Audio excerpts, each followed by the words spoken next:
Welcome to Sales Secrets from the Top 1%, where the world's best sales experts share their secrets to sales success. My name is Brandon Bornancin, a serial salesperson and entrepreneur, and I'm sitting down with the world's best sales experts to share their top secrets to sales success. Hello and welcome to this episode of Sales Secrets from the Top 1%, where the world's best sales experts share their secrets to sales success. And I am thrilled, honored, grateful, and humbled to have with me today Shari Levitin. Shari is the founder of Shari Levitin Group. Shari has helped create over $1 billion in sales for companies globally. And before launching her company, she sold for Marriott, generating hundreds of millions in sales at Marriott. And she's also the best-selling author of Heart and Sell, 10 Universal Truths Every Salesperson Needs to Know. She's a contributor to Forbes, to CEO Magazine, Huffington Post. Shari was most recently selected a LinkedIn top voice in 2018. Wow, what hasn't she done? Shari, thank you so much for joining us today.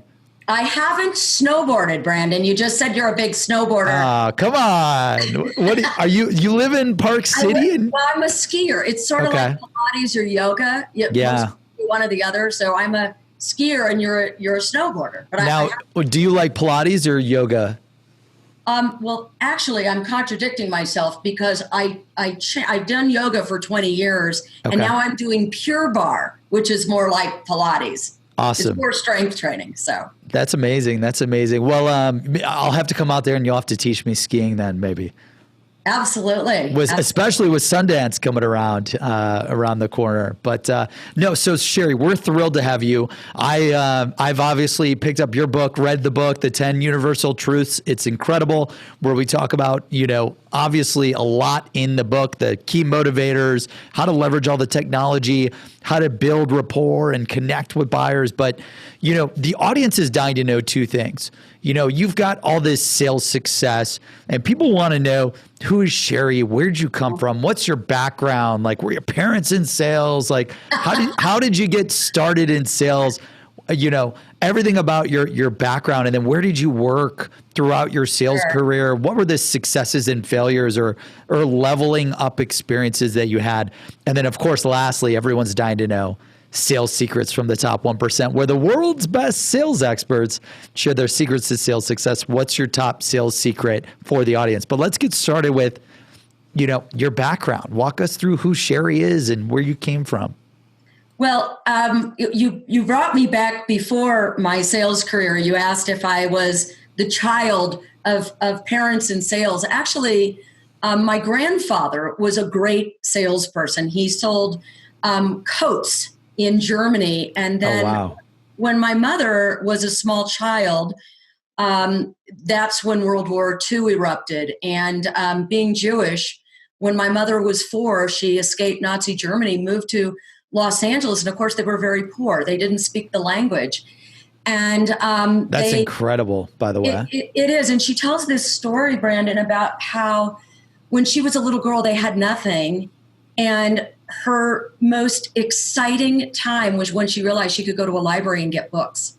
And she would get 10 books at a time, and then 10 more, and then 10 more.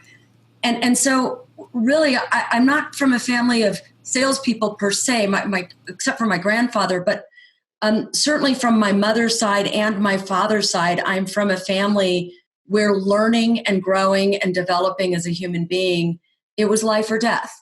And it was always the most important thing in our household was to grow and to learn and to read. A lot of people don't know this. One of my favorite books is Man's Search for Meaning by Frankl, which is also Tony Robbins' favorite book, all about, when I read that book, and I actually read it recently a few years ago, it just opened my eyes. I was always purpose-driven and servant leader, but that opened my eyes, things could always be a lot harder, a lot worse. And if this guy, the Frankl, could find meaning in the Nazi camps, And really, we have concentration camps in our own minds sometimes, don't we? We think the world's caving in on us. We think it's so terrible. And I agree with you. That's what I would consider top 5 books to read of all time.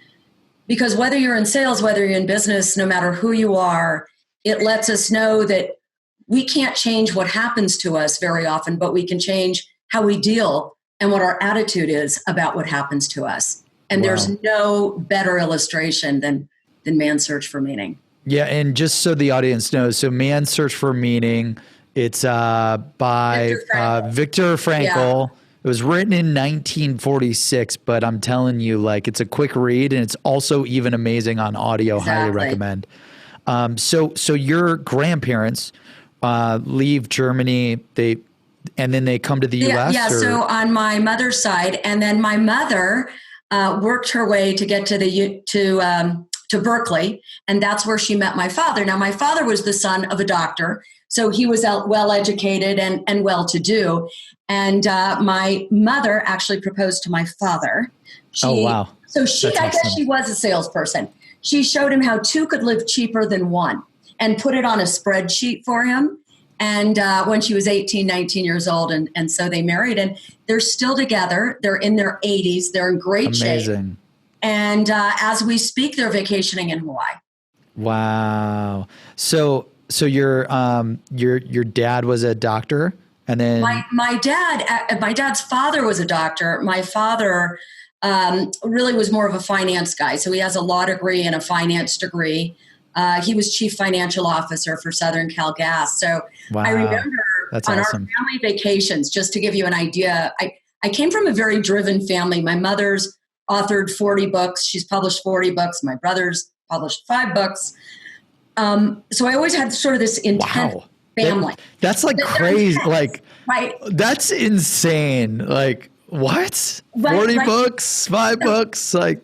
So check this out. So we would go to Hawaii on vacation, when I was little, not every year, but every few years. And I remember very distinctly, Brandon, we would have seminar hour where at 9:00, my brother would present, what he knew or what he was doing. We were children. Then I love this. I love this. My father would, so it's no wonder that we're all teachers and seminar leaders and authors. This is the environment we grew up in. And I always say to people, you may not have had, the opportunity to grow up in that environment, but you can choose who you're around now, right? You can choose the people you spend your time with are going to determine your fate and your success, for sure. That's incredible. I love that you had that opportunity and that drive, because that's how I'm going to be if and when Danielle and I have kids. Like, I just know, like, that's just how we operate. We work so hard 7 days a week. We push ourselves to go to the next level every day. That's incredible. So your family's super motivated. Your father came from the finance side. Your mother, did she work? You said she went to Berkeley? Oh, she was an author. Yeah, she published 40 books. She's 83 years old. Now she decided she wants to be a keynote speaker. That's amazing.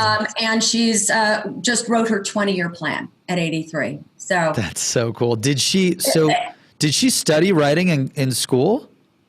She was an English major. Awesome. And her first book was about escaping Nazi Germany, called Journey to America. It did quite well in the young adult market. Now, I will say that when I dropped out of college with 6 credits left, after majoring in partying and skiing at the University of Colorado. Yeah, I saw you went to Colorado. That's awesome. Yeah, and my parents, as you can imagine, were horrified that I took a sales job.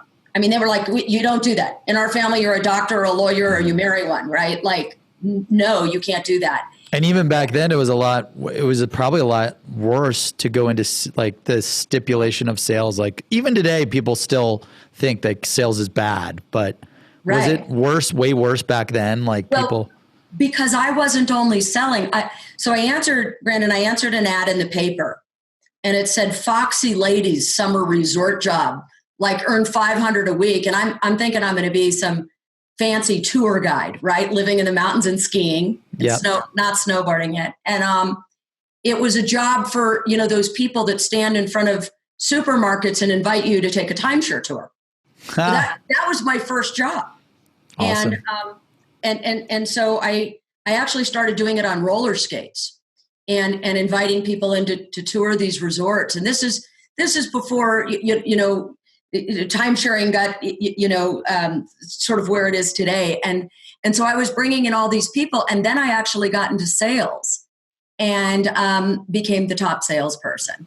Yeah. So did they teach you a lot about like, hey, you've got like 60 seconds with someone, you got to get them engaged and interested in taking a tour? Like, was that the first part of being educated on the sales front?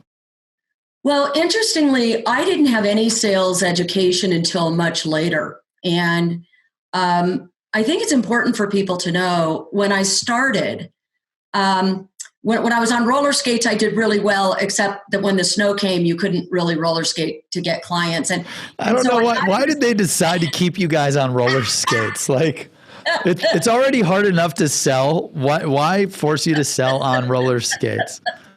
Well, that was my idea. I figured I could cover more ground. Oh, there you go. But seriously, so then I started selling. I had no education. And at first I did really well because I believe very often salespeople without any training can do well on enthusiasm alone, but they're going to hit a wall. And that wall only took me 2 or 3 months to hit. And this is often the case. And there comes a time in your sales career where you need to know the psychology of selling. You need to know the psychology of why you do what you do. 8 years later, my life changed. And I met the man who would become my mentor. And I will never forget, wow. We were sitting out on the balcony, and this is, I'm dating myself 25, 30 years ago. And he said, Shari, what's your goal for the new year? So here we are going into the new year. And I said, I'm going to make $100,000. Again, this 25, 30 years ago. And he says, really, what'd you make last year? I said, I made 40. How about the year before, 25? And that's when he told me something I'll never forget. He said, listen, just because you changed companies, because you have a different company or a different product, doesn't mean all of a sudden you're going to triple your income. And he said, it has nothing to do with where you work. It has to do with who you are. And he said, if you want to hit a higher goal than you've ever hit, you have to not only look at what you want to achieve, but what you're willing to give up. Love that. And I never forgot that, Brandon, because I never really realized all of the habits and ideas and attitudes I had to give up in order to get to the next level, and then the next level, and then the next level in my career. It's a lot, right? It's a lot. That advice, what immediately did you like think about? What were some of the bad habits and things that you had to drop, like probably in that time frame? Because I remember it like it was yesterday, doing the same thing, like when I was in college and I had to drop a bunch of stuff, people, habits, all this jazz. Like, what was it for you? You're like, okay, immediately I got to cut this, and this out. The big thing was ego. And I got to tell you, he told me, we used to work with Gallup polls. And I learned at that time, there's 2 types of ego. There's good ego. And any good salesperson has ego. You have to have it. But there's good ego and there's bad ego. And good ego gives you the ability to claim greatness. It gives you the ability to say, I'm Brandon, and I'm going to build $100 million company, and I'm going to compete with Salesforce, and this is that. That is freaking awesome, Brandon. And He said that to me today when I got on the phone, and I just lit up, and I went, okay, man, good ego. That guy's a leader. People are going to follow him. That's great ego. That. Bad ego is... And that's what, for the audience, so Shari asked me, like, what is your goal for the next, for the company for the next year? And I'm like, we're on a mission to build $1 billion company that positively impacts 1 billion people. We're nowhere near that, and we're working on trying to figure that out. But and then, so you're saying that part's like good ego, and then bad ego, go ahead. That bad ego says, it ain't my fault. It's not my fault. The SDRs gave me terrible leads. It's not the right economy. It's everything. The pronoun is always they, she, he. Yeah, and I learned really quickly, you can't take the glory for being great if you won't take the responsibility when you're not. And that should be on a poster, by the way. I can tell you, if I had one thing to say to every young salesperson, it's this. Until you take responsibility for everything in your life, not just sales, how you feel, how you look, how optimistic you are, until you take responsibility, you will never get to the next level. in your career because we have the power. We're powerful. And when we blame, and believe me, I still default to blame. I catch myself. It's not like all of a sudden, I've seen the light. Like it's a life struggle, but I have the distinction for it now, and I'll catch myself. And you take away your power. And if you want to be in your power and you want to have power, hey, if you're not getting good leads, go get your own. Even if you're not set up that way. If you're not, happy at your company, quit blaming this and that. Either make the better or go find a new opportunity. But stop complaining and blaming. You can prospect. Like there's freaking 24 hours in a day. You can work roughly 18 hours of them. You only need 6, 7, 8 hours of sleep. Like you could prospect if you don't have the ops, if you don't, everything. Like if your emails aren't converting, calls aren't. I love that. Yeah. And you have the power to change that. You're saying like, look, you have to own everything good and bad. Own everything. And again, it's like man's search for meaning. We could complain about our family, about this, about that. But all that does is it brings you down and it actually changes your brain. So when we're in fear, and I love this, Sean Anker talks about this on his TED Talk. The happiness advantage, right? I love that. And I hear people, salespeople, other people, when I'm coaching professionals in any profession, they go through what I call the if onlys. Well, if only I had more money, then I could do this. If onlys, that's so good. I know. And I love the single women. Well, if only I had a man, then I'd be happy. Really? That's like when the work starts, sister. If only I had this, then. And the truth is, the way the brain works, happiness fuels productivity, not the other way around. And a lot of people don't realize that optimism is a virtue that needs to be practiced. People don't just wake up happy all the time. But like a musical instrument or a sport, you have to practice happiness and optimism. And if you become more optimistic, all of a sudden you're using the larger part of your brain, the neocortex part of your brain, which gives you more creativity. It attracts people to you. This isn't airy-fairy stuff. This is science. This is neuroscience. And so we have to I know Jeb talks a lot about this too. I know you're speaking at Outbound, and I know Jeb talks a lot about the cortex and all the neuroscience as well. Yeah. So you're saying like by being happy, by being optimistic, what does that do? It just creates this emotional state or productivity state? Well, there's, according to Paul McLean is the first one who said there's 3 parts of the brain. And this is hugely important for salespeople, for managers, for leaders. To simplify it, you've got the reptilian brain, which is the fight or flight part of the brain. You've got the midbrain, which is the happy place, which is where you are when you're snowboarding or, having a drink with a friend or you fall in love. That's your midbrain, my favorite spot. And then you've got the smart brain of the neocortex, which is where we learn, where we problem solve, and where our creative energy comes from. The most important part about this 3-part brain is that you can't be in 2 parts of the brain at once.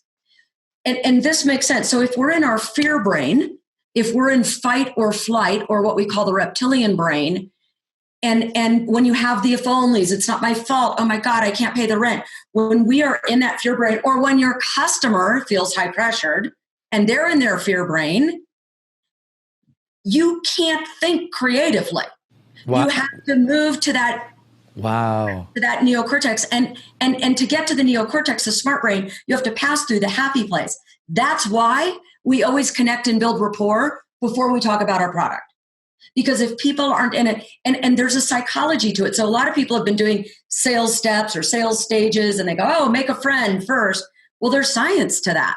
If you don't, they're in their fear brain, they're in fight or flight, and that's when you're on the phone and they go, sorry, I'm in a meeting, I can't talk right now. Or, don't try to sell me anything, bang, because they're in their fear brain. Wow. So why we go through these sales and the rapport and the connecting, does that that takes you from the fear brain to the happy place, or does that take you to the creative thinking place? If I cold call you and I compliment you and I make you feel really good and we build rapport, that takes you from fear to which part of the brain? So then I'm in my midbrain. I'm in my happy place. So again, you've got the reptilian brain, which is this teeny little peanut part of a brain, right? Then you've got the midbrain, which you have to pass through. You got to pass through it. There's no direct access from this scared brain to the smart brain. Wow. So unless you make somebody feel good, unless they're in that happy place, they can never learn or comprehend anything. That's why when you've got these sales trainers of old that do sales meetings and rule through intimidation, it doesn't work. People go into fear and they either leave the company or they get defensive. And it's the same with clients. If we don't go through that, what I call the connecting phase, they're going to fight or flee. Wow. That's amazing. Okay. So where did you learn that stuff, by the way? Like, how do you know that? I've had so many great mentors. I was very fortunate to study with a psychologist named Dr. Dan Baker, who wrote a phenomenal book that I highly recommend called What Happy People Know. And he also wrote What Happy Companies Know. He became a personal friend and mentor to me.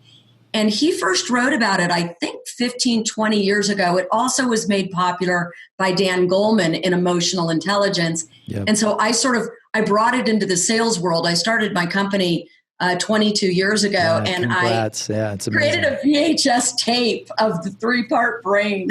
I love that. Yeah. Yeah. And it's funny. I've got a love-hate relationship with the happiness advantage, because I'm one of those people that is optimistic, assumes responsibility, but I always move the goalpost. Yes.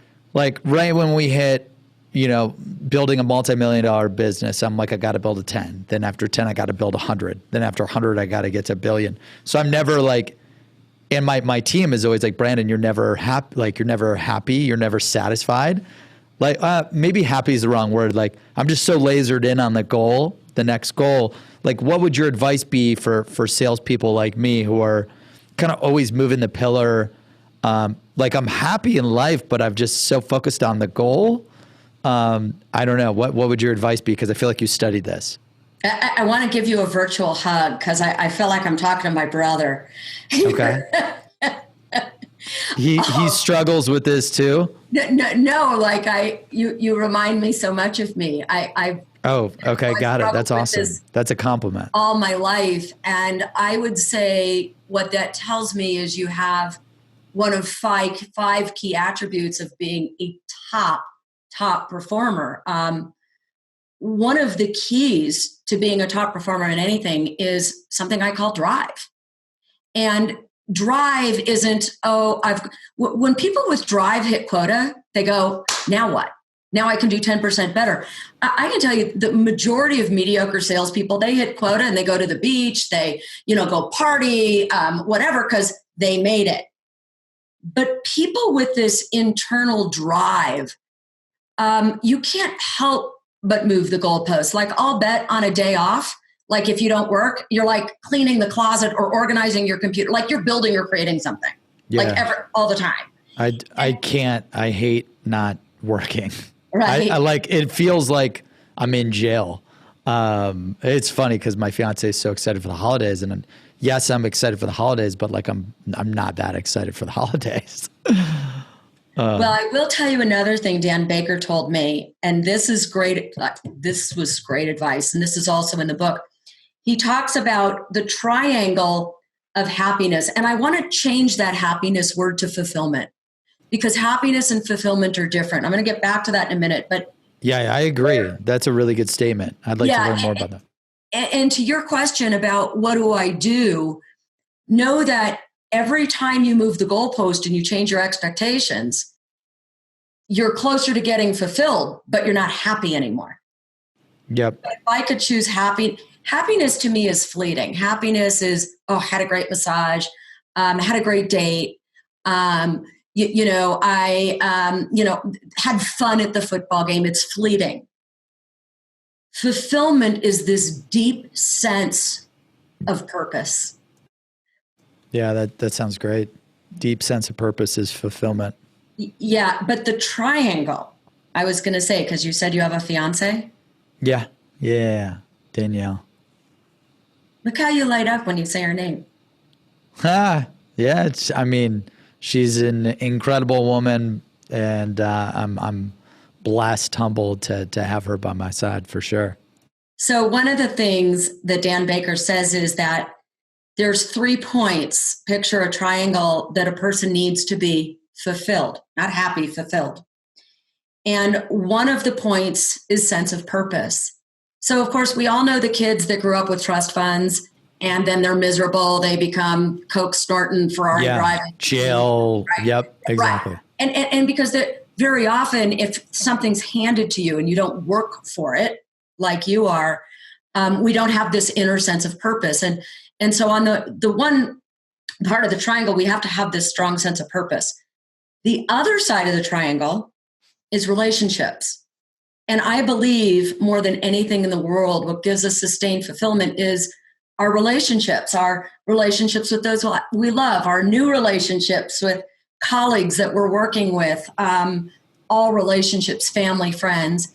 And then, of course, on the other tip of this triangle is our health and wellness. And that could be spiritual health and wellness. It could be physical, emotional, mental, all of the above. And what Dan Baker tells us is the hardest thing in life, and I've found this to be true, particularly as I get older, is keeping those 3 in balance, because very often our sense of purpose is a 10 and God, we're burned out. And so our health is like a 4. Got it. You know? Yeah. So the 3 is, so sense of purpose, health, and relationships. Yes. And I love you have to have all 3. And the trick of life is how to balance them. Now, we also all know people that all they do is work out and they don't have any sense of purpose and they have a job that they hate and they're not fulfilled. Yep. So it's that. You got to have all 3. Yeah. And one of the hacks that I've just implemented just for the audience to all 3 is like creating the life habits to like improve your health or improve your relationships. Like I'm whole food, plant powered vegan because like my fiance and I, we both lost our mothers when they were super young. And so we decided we're going to change our diet, and that helps keep us healthy, and the working out and like creating the daily habits that help you improve your relationships, your health, your sense of purpose. And, what do you do to keep, balance across the 3 areas of the triangle? Like how do you do it? Well, I'm much better at it today than I was years ago. I got to say, when I started my company 21 years ago, after a couple of years, I was on the road doing seminars and big events. I'm going to say 280 days a year. I mean, my assistant would have to send me. That's crazy. I'd be I'd go from Mexico to Vermont, and then to Europe and I'd get like care packages with different clothes in them and I'd send them back. That's incredible. So there is a point in your career where, look, let's not kid ourselves. You are more on that. You're more slanted to that sense of purpose, because when I was 28, 29, I had to do whatever it took to grow my company. Yeah, whatever it takes. I was committed. And so keeping healthy was a little bit easier. But there was definitely an imbalance as I was growing the company. And as I got more successful as my company, as we became a global company, then I was able to balance a little bit more. It gets easier. Because you have a little bit more people, a little bit more support, a little bit more funds to like be able to balance it. Exactly. Yeah. My first 3 years of running Seamless, there was like 0 balance. It was like work. Yeah. Luckily, like I made the health habits, so I was able to keep my health and work, but definitely took a strain on the relationship side of things that had no relation to work. That's incredible. And I do think the health thing, though, no matter what, I am so committed to my health and fitness. I pretty much work out an hour a day, no matter what. I'm fortunate to live in Park City, so my workouts might be. I'm so jealous. Oh, that's amazing. Skiing every day or what? Hiking? Skiing for an hour and a half. In the summer, I'll go hike up a mountain. I'll do 1,200 vertical. But again, when I'm doing the vertical, I remember I started. That's how I met Mario Martinez. I would listen to his podcast every single day. And then I called him and I said, we had never talked. I said, dude, I got to tell you something. I was so engrossed in your podcast that I didn't even realize there was a moose in front of me. Oh my gosh, that's funny. But I'll listen to you can do other things and still be feeding your mind. Yeah, you could skill up while you're working out, while you're driving. Absolutely. Like that's another like sales hack is skill up while you're doing other stuff. Anytime I drive, I try to skill up audiobooks, podcasts. Like I even started a new hack and I'd love to hear more of your hacks because this is all about you, not about me. Like, I want to read more, but I also have limited time. So now I'm just starting to listen to even book summaries.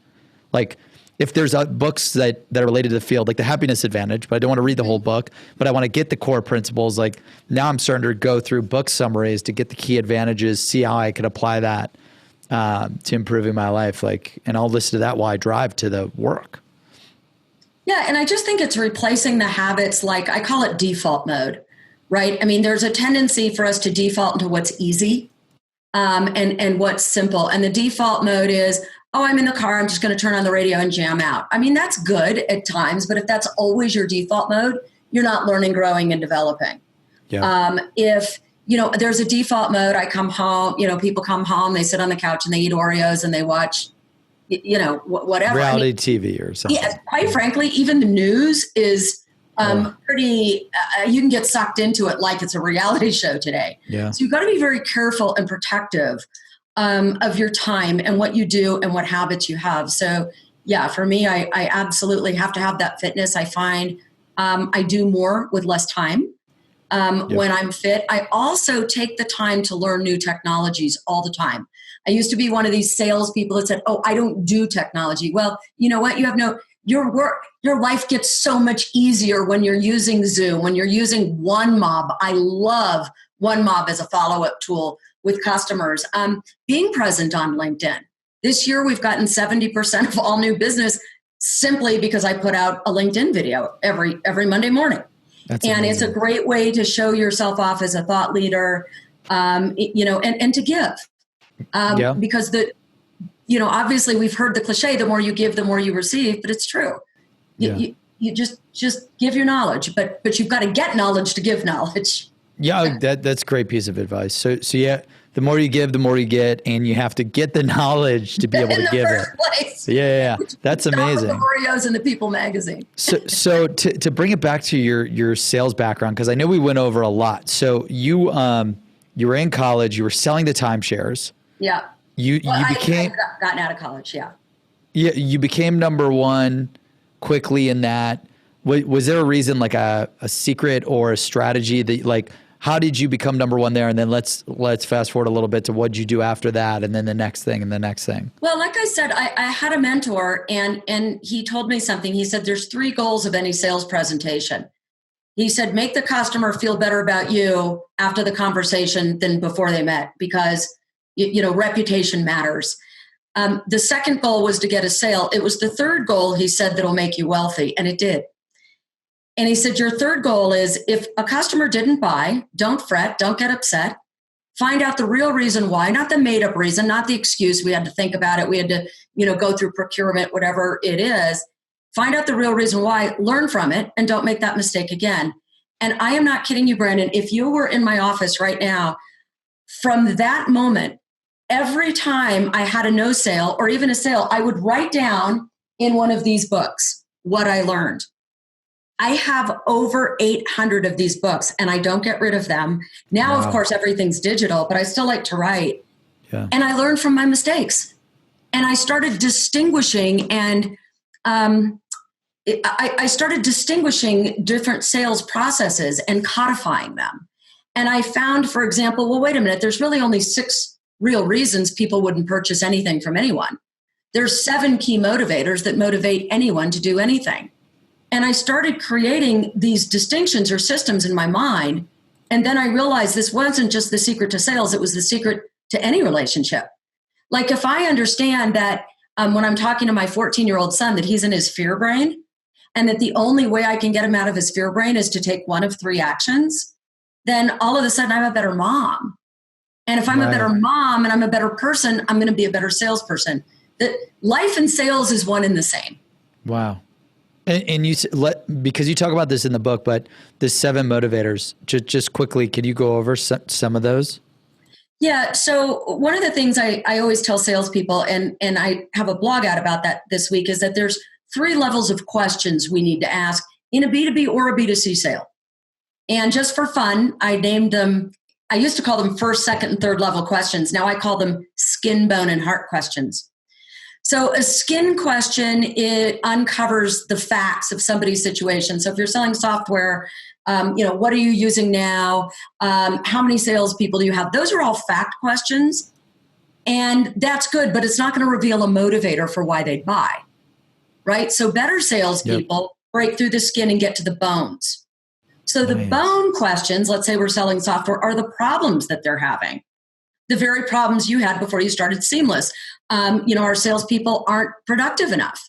They're spending 2/3 of their time, looking for leads, chasing leads, working on their CRM. We need a better solution. So the motivators for a business are going to be all about increased productivity, solving problems, increased retention, expanding market share. So salespeople need to ask these bone questions to find the problems, the more logical problems that their problem can solve. But the best salespeople in the world break past the skin through the bones and get to the heart of why people buy. And when you can learn to do that, to have good enough rapport, good enough connection, good enough questioning skills, good enough listening skills, that I can start finding out why is building a $1 billion company important to you. And I get underneath into who Brandon is and what motivates you at a core level. Now we can have a conversation that where money isn't an issue, price isn't an issue, and urgency isn't an issue, because I've gotten into the core of who you are and what makes you tick. Wow. That's so deep. I love that. So you got to break through the skin and get to even past the bone. Like you said, there's another level even past the bone to the heart. I'll give you an example. We were doing a little work with Adobe, and a good friend of mine is one of the top salespeople at Adobe. Her name's Nikki. I call her Trina in my blog. I wasn't going to use her real name, but she said I could. And Nikki was trying to close a deal for the longest time. And, it'd been 6 months, 9 months. She'd kept in touch. And the real stall was the CFO. And she says to the CFO, she gets a meeting with the CFO. She'd already shown him how, it would save them time and it would save them money and all that, but it just wasn't a priority. They wanted to stick with the status quo, right? Yeah. Yep. So she finally asks this sort of heart question, or what I call a third level question. And she says, Tim, let me ask you a question. We've talked about the savings. We've talked about maybe you want to wait till next year. But if this did work, and if you did meet all your KPIs, what would it mean to you personally? And the way she described it, the guy's whole demeanor changed. He said, if we started hitting budget, I wouldn't have to live on the road. And I could actually spend time watching my son grow up and not miss his ball games anymore. And she closed the deal. Wow. That's getting to the heart. That's beautiful. I love that. And it's all about just really trying to figure out what motivates, what inspires, what pushes people, what's their purpose, and being able to identify that. Yeah. And look, you can't always get that deep. And it depends what you're selling and it depends on the size of the product. But I think the point is this: don't stop at the surface. Don't stop at here's what our software does. What problem are you solving for that person? And what business problem are you solving? And then add what emotional problem am I solving? Because if you can get both, there is no competition. It's just not. So try to find even the emotional. I love that. What business problem and what emotional problem you're solving. Yeah. That's incredible. So, your background, you were selling, and then how did you end up in hospitality? Just from so really started in that B2C space, and then when I started my training company in 1997, my goal was to teach salespeople how to sell more authentically and ethically. And still do really well. I had broken down sales steps, and Marriott had asked me to go to all their sites and train, and I loved it. And I knew I was meant to train and develop people. And that was where you were doing the timeshares for Marriott? Yeah. First? So I was doing the timeshares for Marriott, and I couldn't figure out, timeshare was sort of, had a bad reputation for high pressure sales. And I was sort of the white hat, right? And that's why Marriott loved me. They had a brand to protect. And I was like, well, wait a minute. If you sell this way and you really listen to people and they can't buy that day, why can't you call them back 6 months from now? Like, I didn't understand that.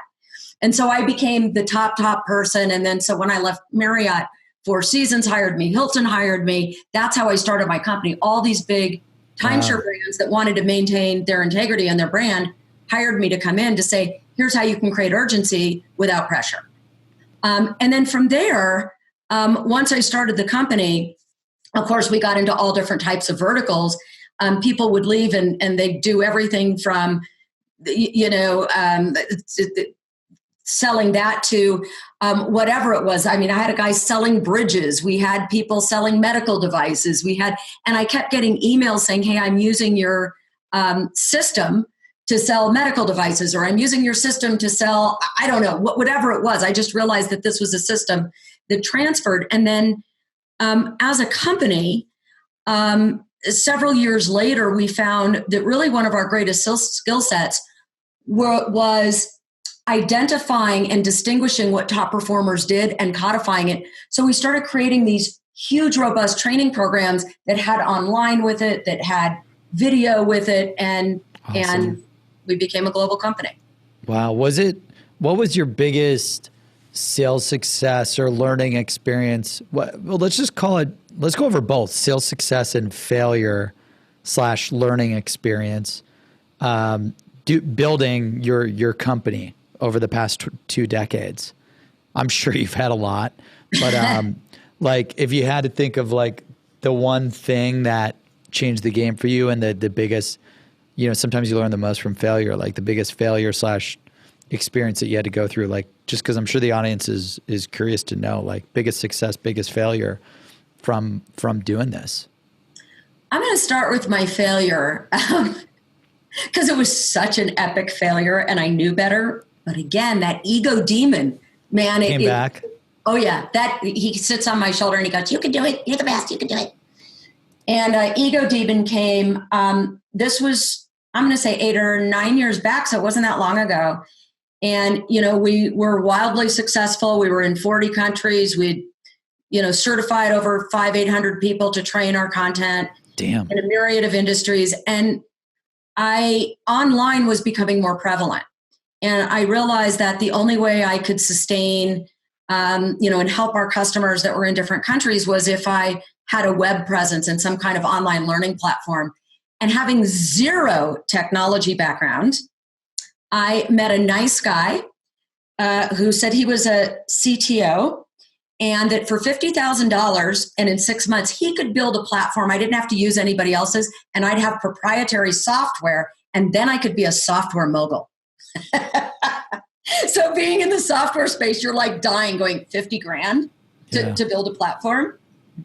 So I launched a software company and I had all of these developers, and on the good side, it told me that my clients were very excited about consuming my content anywhere, anytime.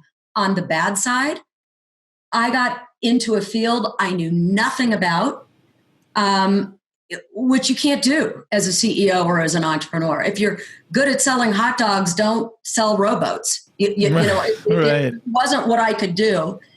I couldn't keep up with upgrades. I didn't speak the language. I couldn't direct people.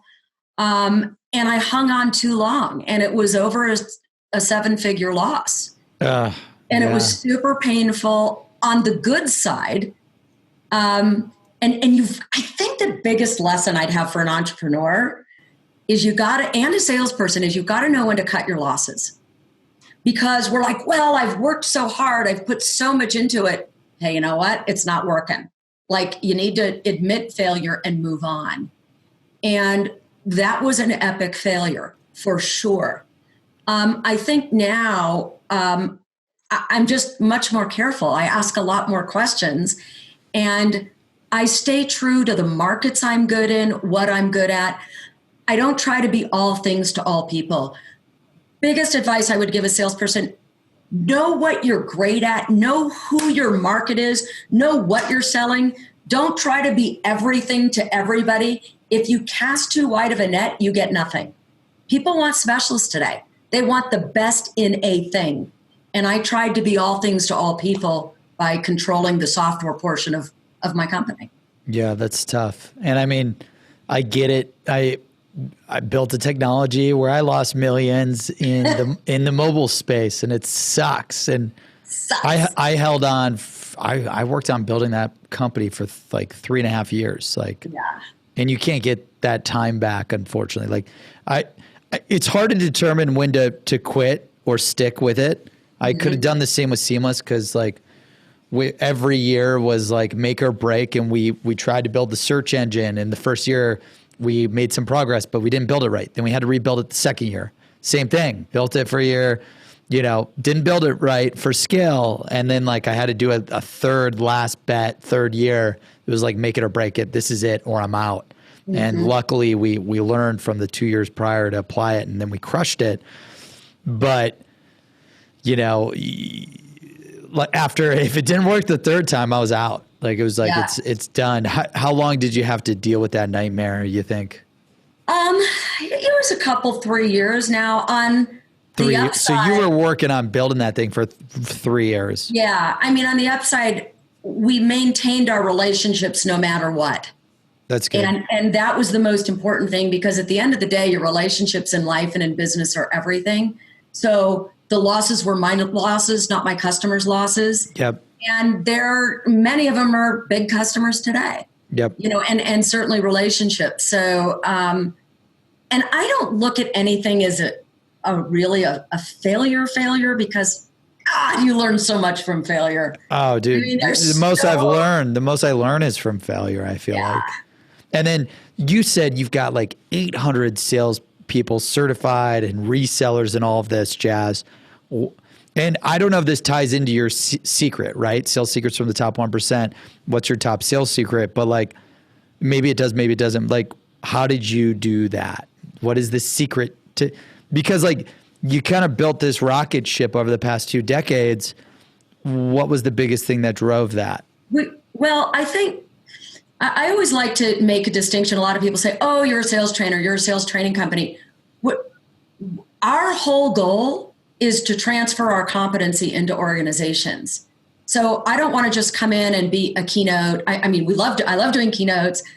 I love doing sales training, but what we really do is we say that we build training programs that are efficient, scalable, and sustainable. And ultimately, we want to transfer the competency to the managers, trainers, and directors in the field. So quite frankly, they can fire us in a year or 2 or 3. And so the secret to certifying all these trainers in different companies was you have to be able to give up control and have faith that they're not going to compete with you. And you know what? You say you can fire us in 3 years. They always have us back. They have us back to do a keynote. They have us back to do something else. And it's having the faith to lose control and to say, you know what? I'm going to empower you with everything I know because I want you to be successful. And I know in my heart, if I make you successful, that's going to make me successful. So it's not holding anything back. And I think even more and more as I get older and older, and Jill and I talk about this. I know you interviewed Jill Conrad yesterday. Yeah. She was my first sales book I ever read, Selling to Big Companies. Love her. And you know, she's been one of my mentors, and she's always told me, just keep paying it forward. Just keep paying it forward. Yep. Now, you know, we dropped and covered like a ton of secrets and strategies and tips and best practices, which is the whole premise of this book that you've learned throughout your career. But sales secrets from the top 1% for the chapter of the book where the world's best sales experts share their secrets to sales success. If you had to pick one thing that made you uber successful, one secret that you could give to the world in a chapter in a book like this today, you know, what would that secret be to maximize your sales success? It's really hard. Mark Twain said, my book would have been shorter if only I had more time. So it's hard to distill it into one, Brandon, but I might say there's a Harvard Business Review article that distinguished for me with science what I've known to be true all my life. It's called Connect, Then Lead. And what it shows us is that the two most important The two most important attributes or skills the two most important skills you must have for influence are competency and empathy. So competency meaning knowing your product, knowing your market, all of those competencies. And the second is empathy, knowing your customer, knowing what makes them tick, skin, bone, and heart. And that they're both important. I love asking people, if you had to choose one, what's more important, competency or empathy? And it's all across the board. And it's actually a trick question. They're both equally important. But here's the sales tip. The order matters. Empathy gets you in the door. Competency, reliability, and integrity keep you there. Okay. Lead with empathy. Lead with what's important to the customer. Make it about the customer, and then show your competency. I'm taking notes. So competency or empathy, the order matters. You need to master both. Empathy gets you in the door. And then you said competency, what else? Competency. Well, I told you I like to break down things in the sales process. So what is trust? Trust is built of four things. Trust is built of empathy, competency, reliability, and integrity. But the order matters. Empathy gets us in the door, making it about them, whether it's an email, whether it's a call, whether it's a conversation. You always make it about them. So they trust you, so they like you. Otherwise, they're going to feel intimidated. If you just come in as the smartest guy in the room, people are distrustful. If you start a LinkedIn connection with, hey, let me sell you my CBD oils, before you even know a thing about me. I get 1,000 of those. It drives me nuts. They're so bad. So bad. So what I said was empathy gets you in the door. Yep. But you're only going to stay there if you're competent. They could talk about being a trusted advisor. Trusted comes first. That's the empathy. Advisor is the competency. Okay. But you also have to show, and this is huge because I find salespeople are very lax in this today, reliability. Yep. Do you do what you say you're going to do? Yep. Are you who you say you're going to be? And integrity. Do you have the integrity to do the right thing this time and all the time? Wow. Yeah. I mean, and so integrity, do you say what you're going to do this time and all the time? Okay, so is the secret to become a trusted advisor and then you need empathy, competency, reliability, and integrity? Or is it, in order to be successful in sales, you need both empathy and competency and order matters? I think it's that. Yeah, if I were to say one thing, there's nothing more important than the relationships in your life. Okay. And you can't have two different versions of yourself. Sales is your life. It's part of your life. Yep. Empathy gets you in the door. The two most important attributes you can have are empathy and competency, but the order matters. Wow. That's incredible. And then for those that are new to sales or that they just hear your secret about competency, empathy, reliability, and integrity, and they're like, how the hell, I'm thinking how do I even improve those, right? Where do I go how do I start getting better at empathy, competency, reliability, and integrity? What would be your recommendations for the audience? It's like anything else in life. It's like what we've been talking about for the last hour. And by the way, I could talk to you forever. You're awesome. I know. Ditto. I'm learning so much. I'm so glad I'm transcribing this because I got to share this notes. I mean, with me, with my team, with the world. So I'm really excited. But yeah, I think a lot of people are going to be like, okay, I got to do empathy. I got to do competency. I got to do reliability. I got to have integrity. Where do I start? I don't even know. Brene Brown once said, we can't have two versions of ourselves. There's not the home Brandon and the sales work Brandon. I love this. This is so good. Yeah, so right? True. So where you start is you listen, you're empathetic with your children, with your spouse. Get curious about the dry cleaner. Where are you from? We practice it every day in every way, in every aspect of our life. You can't be a jerk to your kid and then go, hello, and then you're all really nice with your client. So that's why I love sales, because better people make better salespeople, not the other way around. So we practice empathy everywhere all the time.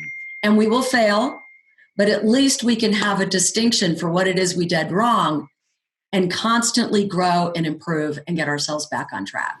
Yeah, and it sounds like you read a lot, right? Yeah, and your family wrote a lot of books, so, which is amazing. You could probably like go on Amazon and buy a lot of these books on how to build emotional intelligence, how to build integrity, how to build, competency, all of these things, the empathy, the reliability. The reliability is just showing up and following up and doing what you're supposed to do, and say. Integrity, would you define integrity as like doing the right thing, or how would you define that? I would say integrity is doing the right thing even when the result is negative to you or your business. It's telling the customer what the product won't do. And I got to tell you, I have gotten, and this wasn't intentional, but I have gotten more sales saying, you know what, I'm not your girl. Let me refer you to somebody who'd be much better at this than me. It's not my kid. No, we want you. Okay, well, as long as you know that I can't do this. That's awesome. Part. So that's integrity. Integrity is telling the customer when they're overpaying. It's telling them that they don't need to buy this particular feature of your product. And again, having the faith, it's all going to come around. It just is. I love it. Competency and empathy are the secrets to sales success. The order matters. You have to leverage both. You have to constantly be building them, to make it even more powerful by becoming a trusted advisor. Pair empathy, competency, reliability, and integrity all together, and be the same person you're supposed to be on or off the camera is what it sounds like. That's incredible. Shari Levitin, this has been an amazing show, chapter, episode. Where can people follow you, subscribe, connect with you to learn more? Well, certainly my book that you're talking about. And by the way, if you speak Spanish or Chinese, I just found out it came out in Spanish and Chinese. Oh, that's amazing. Congrats. Yeah, but my book is called Heart and Sell. I don't have a copy. Oh, here I have a copy here to show you. And you can buy it on Amazon. If you'd like to connect with me on LinkedIn, I put out videos all the time, free sales videos.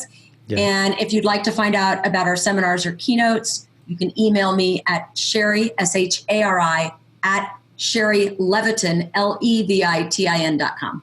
You got to connect with Shari on LinkedIn. Some of her videos are my favorite. That's actually how I came across her stuff before she wrote the book. They're incredible. So Shari, thank you so much for joining us. And for the audience, thank you for joining us for Sales Secrets from the Top 1%, where the world's best sales experts share their secrets to sales success. Pick up a copy of the book today at secretsalesbook.com. Pre-order your copy at secretsalesbook.com.